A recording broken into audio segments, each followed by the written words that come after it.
कौन अपने और कौन पराए। एक बार वीडियो पूरी ज़रूर देखें।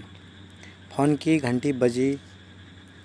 फ़ोन की घंटी तो सुनी मगर आलस की वजह से रज़ाई में ही लेटी रही। उसके पति राहुल को आखिर उठना ही पड़ा। दूसरे कमरे में पड़े फ़ोन की घंटी बजती ही जा रही थी। इतनी सुबह सुबह कौन हो सकता है जो सोने भी नहीं देता। इसी चिड़चिड़ाहट में उसने फ़ोन उठाया। हेलो कौन। तभी दूसरी तरफ से आवाज़ सुन सारी नींद खुल गई। नमस्ते बेटा, बहुत दिनों से तुम्हें मिले नहीं, सो हम दोनों 11 बजे की गाड़ी से आ रहे हैं।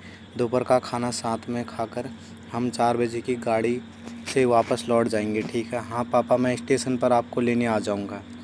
फ़ोन रख कर वापस कमरे में आकर उसने रचना को बताया कि मम्मी पापा 11 बजे की गाड़ी से आ रहे हैं और दोपहर का खाना हमारे साथ ही खाएंगे। रज़ाई में घुसी रचना का पारा एकदम सातवें आसमान पर चढ़ गया। कोई इतवार को भी सोने नहीं देता। अब सबके लिए खाना बनाओ, पूरी नौकरानी बना दिया। गुस्से से उठी और बाथरूम में घुस गई। राहुल का हक्का बक्का हो उसे देखता ही रह गया। जब वो बाहर आई तो राहुल ने पूछा, क्या बनाओगी। गुस्से से भरी रचना ने तुनक के जवाब दिया, अपने को तल के खिला दूंगी। राहुल चुपचाप और मुस्कुराता हुआ तैयार होने में लग गया, स्टेशन जो जाना था। थोड़ी देर बाद गुस्सा रचना को बोलकर कि वो मम्मी पापा को लेने स्टेशन जा रहा है, वो घर से निकल गया।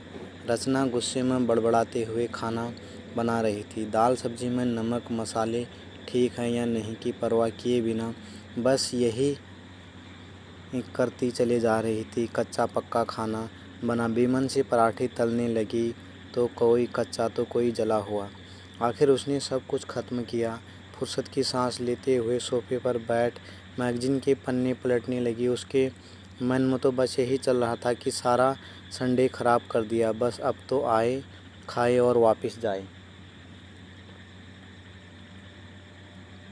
थोड़ी देर में घर की घंटी बजी तो बड़े बेमन से उठी और दरवाज़ा खोला। दरवाज़ा खुलते ही उसकी आंखें हैरानी से फटी की फटी रह गई और मुंह से एक शब्द भी नहीं निकल सका।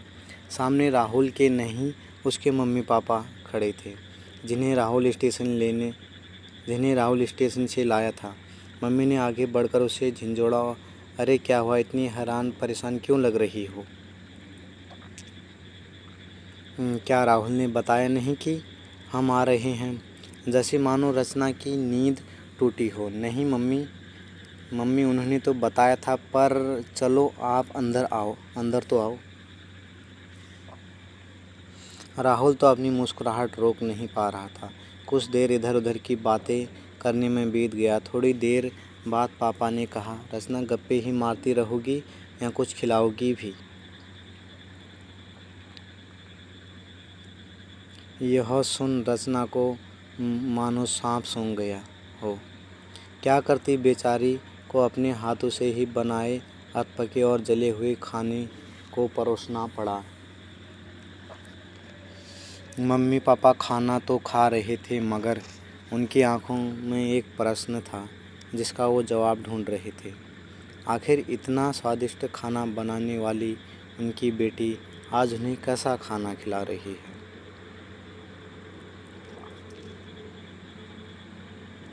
रचना बस मुँह नीचे किए बैठी खाना खा रही थी। मम्मी पापा से आंख मिलाने की उसकी हिम्मत नहीं हो पा रही थी। खाना खत्म कर सब ड्राइंग रूम में आ बैठे। राहुल कुछ काम है, अभी आता हूँ कहकर थोड़ी देर के लिए बाहर निकल गया। राहुल के जाते ही मम्मी, जो बहुत देर से चुप बैठी थी, बोल पड़ी, क्या राहुल ने बताया नहीं था कि हम आ रहे हैं। तो अचानक रचना के मुंह से निकल गया, उसने सिर्फ यह कहा था कि मम्मी पापा लंच पर आ रहे हैं। मैं समझी उसके मम्मी पापा आ रहे हैं। फिर क्या था, रचना की मम्मी को समझते देर नहीं लगी कि ये मामला है। बहुत दुखी मन से उन्होंने रचना को समझाया, बेटी हम हो या उसके मम्मी पापा, तुम्हें तो बराबर का सम्मान करना चाहिए। मम्मी पापा क्या कोई भी घर आए तो खुशी खुशी अपनी हैसियत के मुताबिक उनकी सेवा करनी चाहिए। बेटी जितना किसी को सम्मान दोगी उतना तुम्हें प्यार और इज्जत मिलेगी।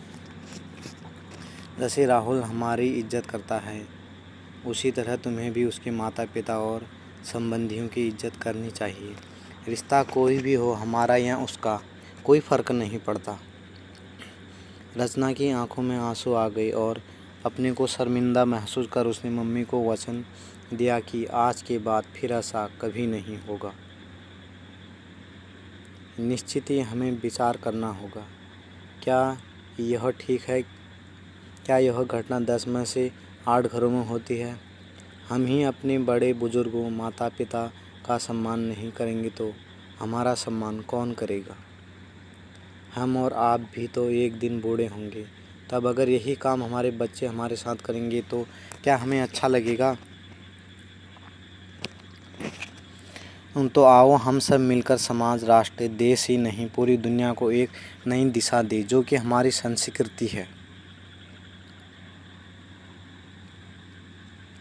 दोस्तों, आपको कहानी से 1 भी % सीखने को मिला तो ज़्यादा से ज़्यादा शेयर करें और अगर कहानी पसंद आई तो कमेंट ज़रूर करें। अगर आपके पास कमेंट करने के लिए कोई शब्द नहीं है तो गुड लिख दें और चैनल पर नए हो तो चैनल को अभी सब्सक्राइब कर लीजिए। धन्यवाद वीडियो को अंत तक देखने के लिए।